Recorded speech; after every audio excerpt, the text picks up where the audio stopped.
도시 국가로서 형성이 되고요. 서기 200년부터 600년 사이에 대대적인 피라미드 건설이 시작됩니다. 저기 보이는 것은 바로 태양의 피라미드로서 높이가 63m, 밑변의 길이가 220m의 엄청난 피라미드입니다. 이집트의 피라미드는요, 왕의 무덤으로 쓰여졌으나 이곳의 피라미드는 신전으로 쓰여졌습니다. 그 규모가 이집트 기자의 대피라미드와 맞먹는 태양의 피라미드는 아메리카 대륙 최대 고대 건축물 중 하나입니다. 태양의 피라미드로 명성을 알린 테오티후아칸의 유적지는 멕시코시티와 같은 해인 1987년 유네스코 세계문화유산으로 지정됐습니다. 하지만 진흙과 석재로 만들어진 거대한 피라미드 유적들만 남아있을 뿐 그 구체적인 사료는 아직 밝혀지지 않고 있습니다. 비밀을 뒤로한 채 해마다 많은 여행객들이 태양의 기운을 느끼기 위해 피라미드를 오르고 있습니다. 제가 지금 앉아있는 이곳은요, 태양의 피라미드 정중앙의 꼭지점입니다. 이곳에 손을 대고 많은 사람들이 태양의 길을 받고 있습니다.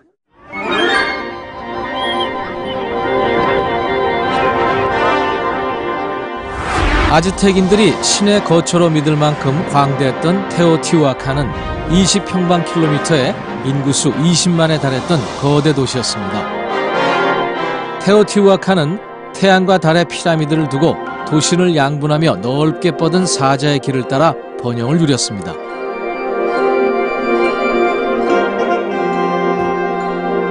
인간이 신이 된다는 잃어버린 고대 도시 테오티후아칸의 미스터리는 아직도 풀리지 않고 있는데요. 발굴된 규모가 전체 유적의 10분의 1에 불과해 아직도 미지의 유적들이 땅속에 묻힌 채 발굴을 기다리고 있습니다.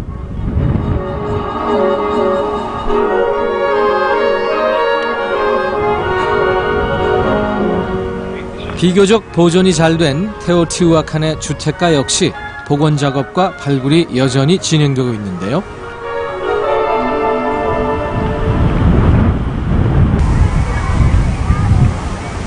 유적지 곳곳에서는 이들의 생활상을 짐작할 수 있는 건축물과 방의 구조도 확인할 수 있습니다. 커다란 방과 여러 개의 방들이 모여 있습니다. 발굴을 통해서 이곳이 2층이고 이 밑에 여러 개의 방들을 확인할 수 있었습니다.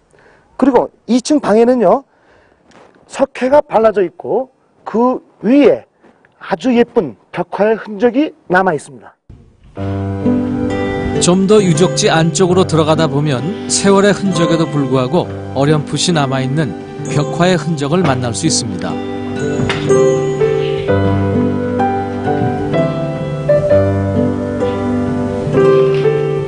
동물들의 모습을 주로 그린 벽화는 특유의 붉은 염료로 채색되어 있는데요. 복원된 벽화의 모습은 놀랍도록 정교해서 테오티후아칸인들의 뛰어난 예술성을 짐작케 합니다.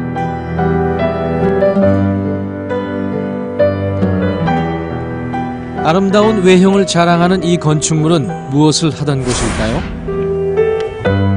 달의 피라미드를 지키는 신관이 거주하던 케트살 파팔로틀이라는 궁전입니다. 신관이 살던 화려한 궁전의 모습은 당시 종교인들의 높은 지위를 말해주는데요. 이제는 흑요석이 박힌 부조들만이 남아 과거의 번영을 증명하고 있습니다. 테오티후아칸의 유적지는 중심이 되는 태양의 피라미드와 달의 피라미드 양옆으로 크고 작은 피라미드 신전들이 모여서 하나의 피라미드 요새를 이루고 있습니다. 케찰코아틀 피라미드 역시 그중 하나입니다.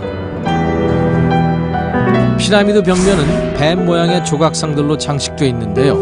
인간에게 위협을 가했던 동물들을 신으로 섬겼던 아즈텍인들의 신앙을 엿볼 수 있습니다.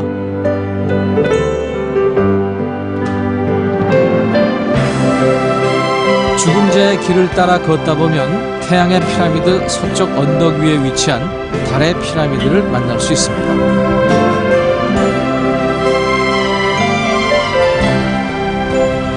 전체 높이가 40m로 태양의 피라미드보다 그 규모는 작지만 언덕에 위치해 있어서 도시를 한눈에 내려다볼 수 있는 정상의 높이는 거의 같습니다. 그 옛날 이곳 정상에서 희생자들이 제물이 되기 전 내려다본 테오티후아칸의 모습도 과연 신들의 도시처럼 아름다웠을까요?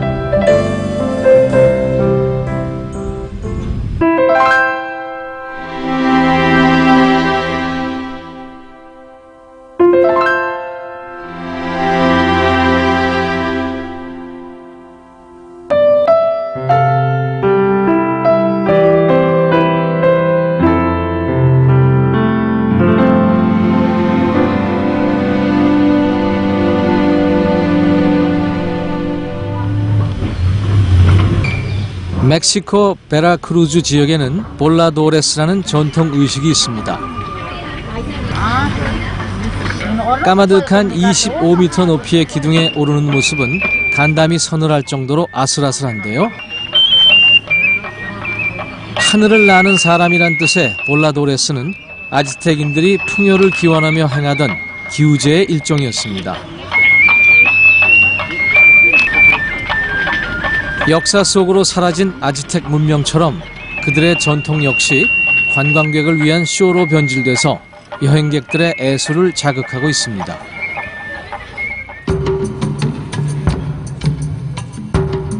아즈텍인들의 뛰어난 역법이 담긴 태양의 원형 석판입니다. 1년을 260일로 계산한 종교력과 365일로 계산한 태양력이 모두 담긴 이 이중달력은 아즈텍의 농경과 문화의 중심이 됐을 뿐 아니라 종교와 신화에도 큰 영향을 미칩니다. 신화 속 깃털 달린 뱀의 형상을 한 케찰코아틀 신이 52년에 한 번씩 귀환을 예언한 해도 바로 석판의 두 달력이 일치하는 해였죠. 그리고 이 예언은 큰 비극으로 이어집니다. 케찰코아틀이 귀환을 예언한 1519년 스페인 정복자 에르난 코르테스의 군대가 아즈텍 문명의 땅에 상륙한 것입니다.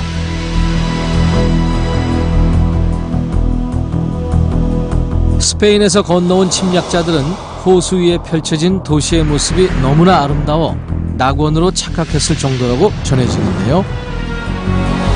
당시 텍스코코 호수 위에 세워진 호반 도시 테노치티틀라는 인구 30만에 달하는 거대 도시였습니다. 하지만 영광을 누렸던 찬란한 아즈텍 문명도 정복자들에 의해서 멸망의 위기를 맞게 됩니다.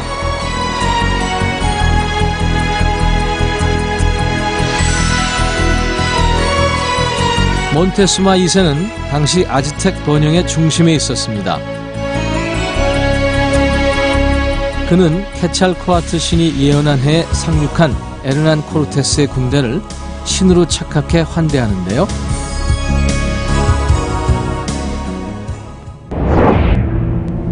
하지만 몬테수마의 궁전으로 입성한 스페인 침략자들은 인신공양의 끔찍한 풍습을 이해하지 못했고 돌변한 정복자들의 무차별적 살육으로 전쟁이 시작됩니다. 이 전쟁에서의 패전이 300년간의 식민 통치로 이어지리라고 그 누가 예상할 수 있었을까요?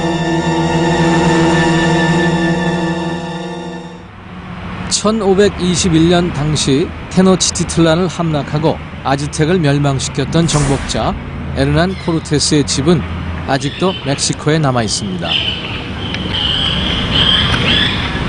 집 안으로 들어서면 심하게 훼손된 내부의 모습을 볼 수 있는데요. 위대하고 아름다웠던 문명을 무참하게 파괴하며 부와 권력을 누렸던 정복자의 집이 나무에 휘감겨 그 흔적조차 알아볼 수 없게 폐허로 변한 모습은 많은 것을 느끼게 합니다. 수십만 아즈텍 전사들의 피로 물든 격전지는 이제 고요를 찾았지만 아즈텍인들의 생명력처럼 질긴 나무뿌리는 쓸쓸한 정복자의 최후를 보여주듯 아직도 그의 집을 휘감고 있습니다.